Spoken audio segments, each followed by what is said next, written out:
what is this topic all about? Time and distance. So time and distance put together, we are talking about speed, because speed is distance over time. That means the rate at which something is moving. Speed is equal to distance by time, or in other words, distance is equal to speed into time, or we can also say that time is equal to distance by speed. So for example, if you take the distance traveled by a car and you divide it by the time taken by that car, that will be the speed.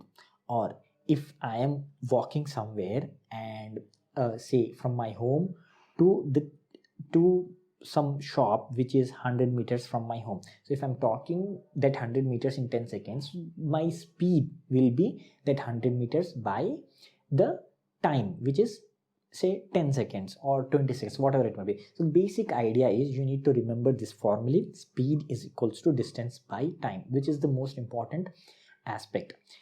And as far as the problems are concerned, it will be very easy to solve from this topic, because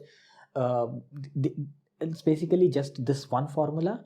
It will be altered as per the situation. So in some questions they might also ask the distance, or in some other questions they might ask the time also. So depending on that, you have to interchange this formulae. So let's jump to the problem number 1 of the other section. Thank you.